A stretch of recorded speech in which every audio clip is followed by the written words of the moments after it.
Ruth chapter 3. Then Naomi her mother-in-law said to her, My daughter, shall I not seek security for you, that it may be well with you? Now Boaz, whose young women you were with, is he not our relative? In fact, he is winnowing barley tonight at the threshing floor. Therefore wash yourself and anoint yourself, put on your best garment and go down to the threshing floor, but do not make yourself known to the man until he has finished eating and drinking. Then it shall be, when he lies down, that you shall notice the place where he lies, and you shall go in, uncover his feet, and lie down, and he will tell you what you should do. And she said to her, All that you say to me I will do.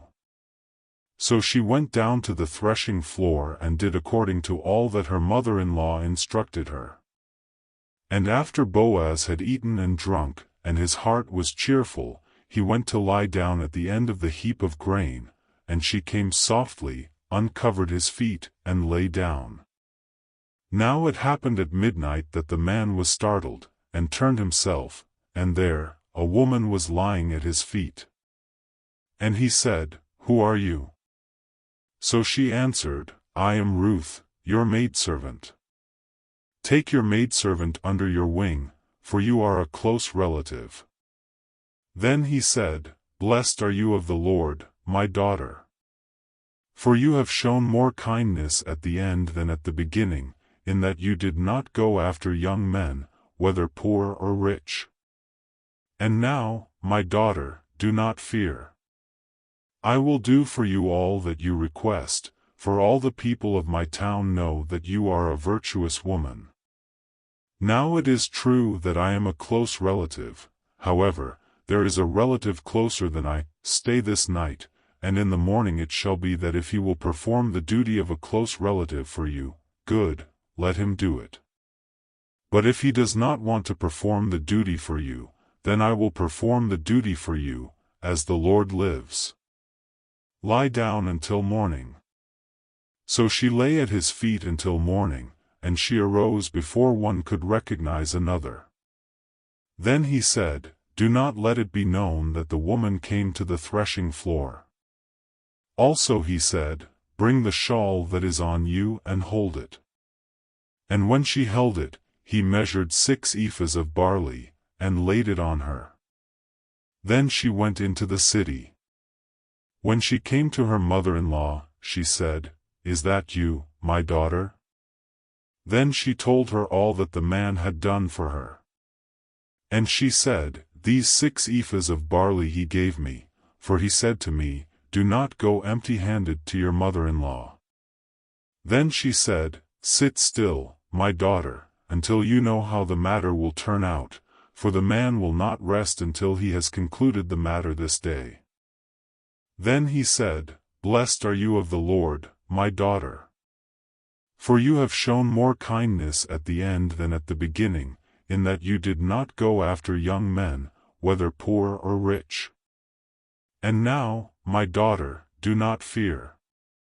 I will do for you all that you request, for all the people of my town know that you are a virtuous woman. Now it is true that I am a close relative, however, there is a relative closer than I. Stay this night, and in the morning it shall be that if he will perform the duty of a close relative for you, good, let him do it. But if he does not want to perform the duty for you, then I will perform the duty for you, as the Lord lives. Lie down until morning. So she lay at his feet until morning, and she arose before one could recognize another. Then he said, Do not let it be known that the woman came to the threshing floor. Also he said, Bring the shawl that is on you and hold it. And when she held it, he measured 6 ephahs of barley, and laid it on her. Then she went into the city. When she came to her mother-in-law, she said, Is that you, my daughter? Then she told her all that the man had done for her. And she said, These 6 ephahs of barley he gave me, for he said to me, Do not go empty-handed to your mother-in-law. Then she said, Sit still, my daughter, until you know how the matter will turn out, for the man will not rest until he has concluded the matter this day.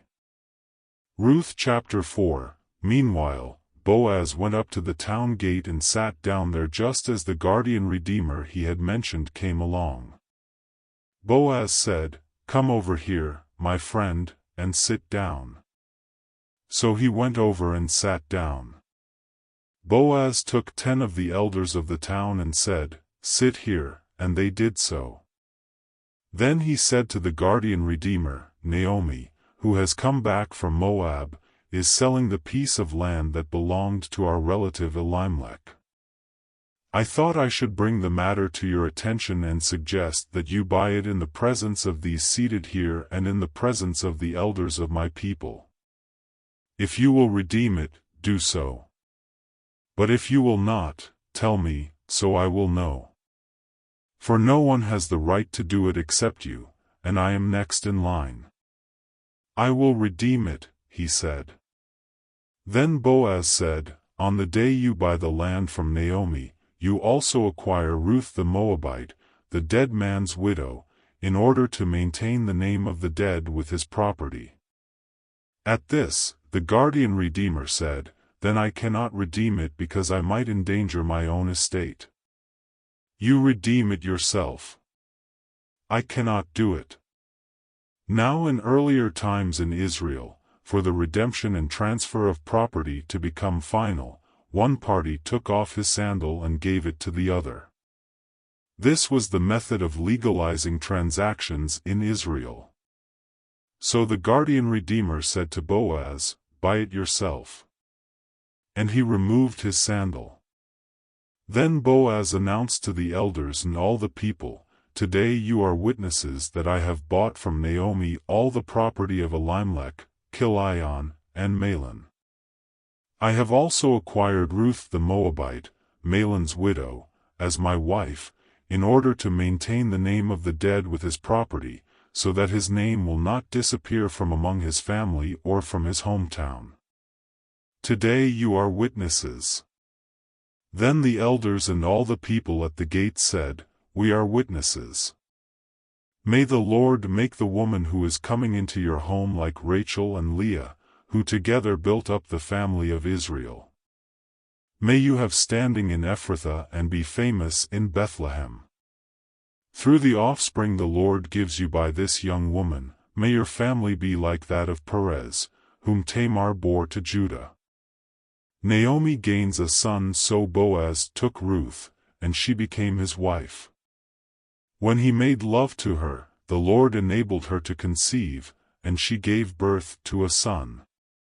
The women said to Naomi, "Praise be to the Lord, who this day has not left you without a guardian redeemer. May he become famous throughout Israel.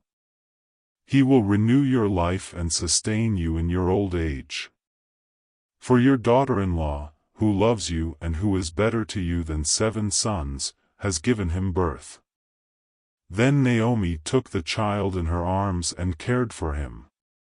The women living there said, "Naomi has a son." And they named him Obed. He was the father of Jesse, the father of David. This, then, is the family line of Perez. Perez was the father of Hezron. Hezron the father of Ram. Ram the father of Amminadab. Amminadab the father of Nahshon. Nahshon the father of Salmon. Salmon the father of Boaz. Boaz the father of Obed. Obed the father of Jesse. And Jesse the father of David. John chapter 10 verses 1-21. Jesus heard that they had thrown him out, and when he found him, he said, "Do you believe in the Son of Man?" "Who is he, sir?" the man asked. "Tell me so that I may believe in him." Jesus said, "You have now seen him, in fact, he is the one speaking with you." Then the man said, "Lord, I believe," and he worshipped him. Jesus said, "For judgment I have come into this world, so that the blind will see and those who see will become blind." Some Pharisees who were with him heard him say this and asked, "What? Are we blind too?" Jesus said, "If you were blind, you would not be guilty of sin, but now that you claim you can see, your guilt remains. Very truly I tell you, Pharisees, anyone who does not enter the sheep pen by the gate but climbs in by some other way is a thief and a robber. The one who enters by the gate is the shepherd of the sheep. The gatekeeper opens the gate for him, and the sheep listen to his voice. He calls his own sheep by name and leads them out. When he has brought out all his own, he goes on ahead of them, and his sheep follow him because they know his voice. But they will never follow a stranger. In fact, they will run away from him because they do not recognize a stranger's voice." Jesus used this figure of speech, but the Pharisees did not understand what he was telling them. Therefore Jesus said again, "Very truly I tell you, I am the gate for the sheep. All who have come before me are thieves and robbers, but the sheep have not listened to them. I am the gate. Whoever enters through me will be saved. They will come in and go out, and find pasture. The thief comes only to steal and kill and destroy. I have come that they may have life, and have it to the full. I am the good shepherd. The good shepherd lays down his life for the sheep. The hired hand is not the shepherd and does not own the sheep. So when he sees the wolf coming, he abandons the sheep and runs away. Then the wolf attacks the flock and scatters it. The man runs away because he is a hired hand and cares nothing for the sheep.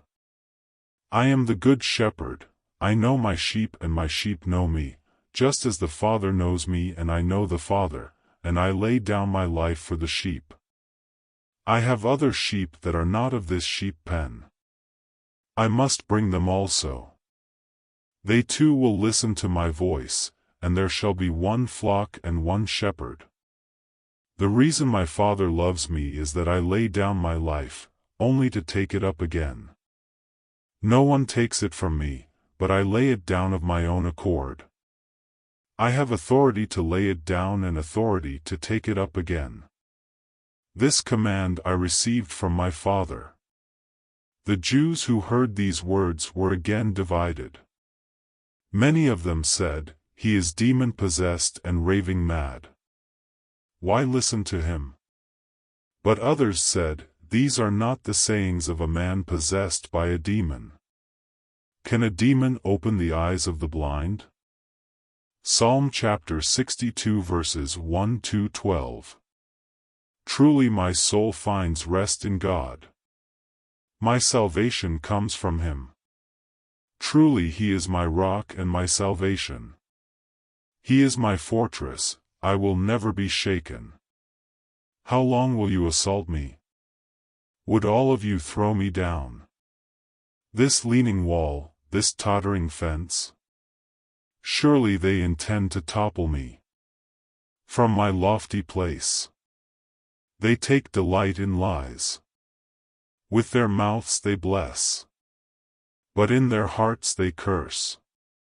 Yes, my soul, find rest in God. My hope comes from him. Truly he is my rock and my salvation.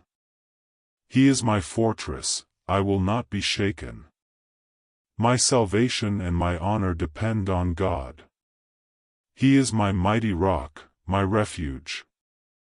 Trust in him at all times, you people. Pour out your hearts to him. For God is our refuge. Surely the low-born are but a breath. The high-born are but a lie.